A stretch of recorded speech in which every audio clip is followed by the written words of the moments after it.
தமிழக பாரதிய ஜனதா கட்சி செய்ய இருக்கிறது.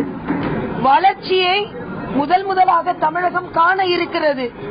அதிக இளைஞர்கள், அதிக மகளிர், அதிகம் தகுதியானவர்கள், நாட்டிற்கு உழைப்பவர்கள், உழைக்க ஆவலாக இருப்பவர்கள், திறமைசாலிகள், நேர்மையாளர்கள், பல துறை வல்லுநர்கள் இப்பொழுது வேட்புமனுவை தாக்கல் செய்து கொண்டிருக்கிறார்கள். நாங்கள் நினைத்ததை விட அதிக ஆதரவுடன் வேட்புமனு தாக்கல் செய்து கொண்டு விருப்ப மனு தாக்கல் செய்து கொண்டிருக்கிறார்கள். தமிழகத்தில் ஏறக்குறைய பாரதிய ஜனதா கட்சி 50 லட்சம் உறுப்பினர்களை சேர்த்திருக்கிறது. ஆக தமிழகத்தில் ஒரு மாற்று சக்தியாக நாங்கள் மாபெரும் சக்தியாக உருவெடுத்து வருகிறோம். அதை இன்று காலையில் இருந்தே இருக்கும் ஒரு நல்ல வெற்றிகரமான சூழ்நிலை நமக்கு உணர்த்துகிறது. அதனால் தமிழகத்தில் பாரதிய ஜனதா கட்சி ஒரு வளர்ச்சியை கொடுக்கும் கட்சியாக, ஒரு ஊழலை ஒழிக்கும் கட்சியாக, ஒரு மதுவை ஒழிக்கும் ஒரு கட்சியாக நிச்சயமாக 2016 தேர்தலில் பாரதிய ஜனதா கட்சியின் தாக்கம் நிச்சயம் இருக்கும். 2016 ஆட்சி அமைக்கும் சட்டமன்ற தேர்தலில் வெற்றி பெற்று ஆட்சி அமைப்பதில் பாரதிய ஜனதா கட்சியின் பங்கோ துணையோ இல்லாமல் யாரும் ஆட்சி அமைக்க முடியாது என்ற சூழ்நிலை இப்பொழுது உருவாகி இருக்கிறது. விருப்ப மனு கொடுத்துக் கொண்டிருக்கும் அத்தனை பேருக்கும் எனது வாழ்த்துக்களை தெரிவித்துக் கொள்கிறேன். அத்தனை பேரும் மிகுந்த நம்பிக்கையோடு கமலாலயம் நோக்கி வந்திருக்கிறார்கள். அவர்கள் நம்பிக்கை வீண் போகாது என்பதையும் நான் தெரிவித்துக் கொள்கிறேன். பிரச்சாரம் எது முன்னெடுப்படுத்தும்? எங்களது பிரச்சாரம் நேர்மறை பிரச்சாரமாக இருக்கும். இதுவரை தமிழகம் வளர்ச்சி பாதைக்கு செல்லவில்லை. ஊழல் அதிகமாக தலைவிரித்தாடிக் கொண்டிருக்கிறது. இதுவரை ஆண்ட கட்சிகள் தமிழகம் இன்னும் கட்டமைப்பில் எவ்வளவோ முன்னேறி இருக்க வேண்டும். தமிழகம் சாலை வசதியில், நீர் மேலாண்மையில், விவசாயத்தில், நெசவு தொழிலில், சிறு தொழிலில் எல்லாவற்றிலும் எவ்வளவோ முன்னேறி இருக்க வேண்டும். நாம் எந்த அளவிற்கு முன்னேற வேண்டும் என்று நினைத்தோமோ அந்த அளவிற்கு தமிழகம் முன்னேறவில்லை. தமிழக மக்கள் இன்னும் அதிக வசதிகளை பெறுவதற்கு தகுதியானவர்கள். அந்த தகுதியை நாங்கள் பெற்றுத் தருவோம் என்ற உறுதிப்பாட்டோடு நாங்கள் இந்த தேர்தலை சந்திப்போம். அது மட்டுமல்ல, மத்தியில் ஒரு நல்லாட்சி நடந்து கொண்டிருக்கிறது. சாமானிய மக்கள் பலன் தரும் அளவிற்கு ரயில்வே பட்ஜெட் தாக்கல் செய்யப்பட்டிருக்கிறது. சாமானியர்கள் பயன்பெறும் அளவிற்கு பொது பட்ஜெட் தாக்கல் செய்யப்பட்டிருக்கிறது. ஆக இந்த நல்ல திட்டங்கள் தமிழக மக்களுக்கு கிடைக்க வேண்டும்.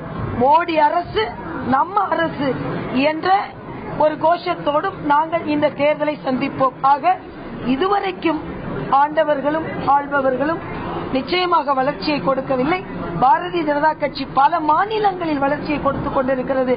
அதே வளர்ச்சியை தமிழகத்திலும் கொடுப்போம் என்று ஒரு மாற்று சக்தியாக நேர்மறை அரசியலை, ஒரு நாகரிகமான அரசியலை, ஒரு நேர்மையான தேர்தலை நடத்தும் அளவிற்கு பாரதிய ஜனதா கட்சி இயங்கும் என்பதை நான் தெரிவித்துக் கொள்கிறேன். நேற்று மத்திய அமைச்சர் வந்தது அவரது துறை சார்ந்த நிகழ்ச்சிக்குத்தான். துறை சார்ந்த நிகழ்ச்சிக்கு வந்ததால் தான் நான் கூட இந்த ஊரில் இல்லை. நான் திருப்பதி சென்று விட்டேன். அதனால் ஊடகங்களிலும் யூகங்களிலும் எந்தவித உண்மையும் இல்லை. இன்னொன்று, மற்றவர்களை ஒளிந்து சென்று பார்க்கும் அளவிற்கு பாரதிய ஜனதா கட்சி நிச்சயமாக வழிவிழந்து விடவும் இல்லை. நாங்கள் நேர்மறையாக தேர்தல் பேச்சுவார்த்தை நடத்தி கொண்டிருக்கிறோம் என்று நாங்கள் ஏற்கனவே சொல்லி வருகிறோம். சில சந்திப்புகள் சில விளம்பரம் இல்லாமல் நடக்க வேண்டும் என்று விருப்பப்பட்டிருக்கலாம்.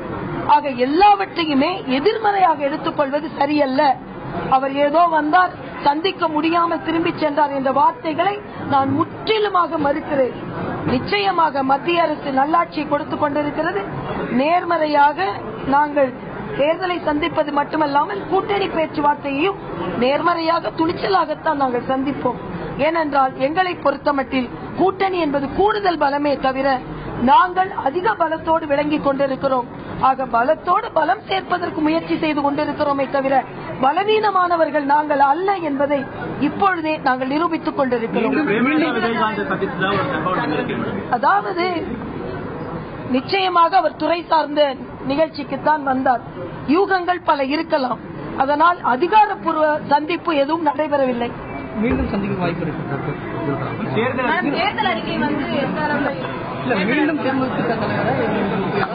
பல கட்ட சந்திப்புகள் நடக்கலாம். ஒவ்வொரு கட்ட சந்திப்பையும் தெரிவித்துவிட்டுத்தான் செய்ய வேண்டும் என்று அர்த்தமில்லை. ஊடக சகோதரர்கள் அதை புரிந்து கொள்ள வேண்டும். பல கட்ட பேச்சுவார்த்தைகள் நடந்திருக்கலாம், இன்னும் பல கட்ட பேச்சுவார்த்தைகள் நடக்கலாம்.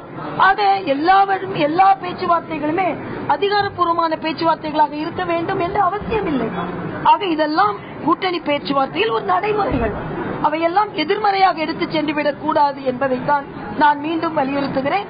பல இளைஞர்கள், கட்சிக்கு உழைத்தவர்கள், பல பெண்கள் அதிகமாக இப்பொழுது விருப்ப மனு தாக்கல் செய்திருக்கிறார்கள். மாபெரும் நமது ஜனாதிபதியாக இருந்து இளைஞர்களின் மனதை ஈர்த்த அப்துல் கலாம் அவர்களின் பெயரன் சலீம் அவர்கள் இப்பொழுது வேட்புமனு தாக்கல் செய்ய வந்திருக்கிறார்கள். ஆக அவர்களை போன்றவர்கள் வேட்புமனு தாக்கல் செய்ய வந்திருப்பதே இளைஞர்களிடம் பாரதிய ஜனதா கட்சி அங்கீகாரம் பெற்றிருக்கிறது என்பதை காட்டுகிறது. நான் ஏற்கனவே சொல்லிவிட்டேன், பல கட்ட பேச்சுவார்த்தைகள் பல இடங்களில் நடைபெறலாம். அதிகாரப்பூர்வ பேச்சுவார்த்தை நடைபெற்ற பின்பு உங்களுக்கு அதிகாரப்பூர்வமாக அறிவிக்கிறேன். தேர்தல் அறிக்கை ஏறக்குறைய நிறைவடையும் பகுதியில் இருக்கிறது. மிகச்சிறந்த தேர்தல் அறிக்கை. ஏனென்றால் மற்ற தேர்தல் அறிக்கைகளை விட பாரதிய ஜனதா கட்சியின் தேர்தல் அறிக்கை மீது மக்கள் நம்பிக்கை வைக்கலாம். ஏனென்றால் நாங்கள் பல மாநிலங்களில் நல்லாட்சியை கொடுத்திருக்கிறோம், மத்தியில் நல்லாட்சியை கொடுத்துக் கொண்டிருக்கிறோம். ஆக பாரதிய ஜனதா கட்சியின் தேர்தல் அறிக்கை நடைமுறைப்படுத்த முடியாத தேர்தல் அறிக்கையாக இருக்காது. நடைமுறைப்படுத்தக்கூடிய, வளர்ச்சியை கொடுக்கக்கூடிய தேர்தல் அறிக்கையாக நிச்சயம் இருக்கும். தமிழகத்தை ஒரு மாற்றம் நிறைந்த தமிழகமாக, ஒரு ஏற்றம் கொண்ட தமிழகமாக மாற்றுவதற்கான தேர்தல் அறிக்கையாக இருக்கும். அது தேர்தல் அறிக்கை என்று சொல்வதை விட 2016க்கான தொலைநோக்கு தமிழகம் என்று வேண்டுமானால் வைத்துக் கொள்ளலாம்.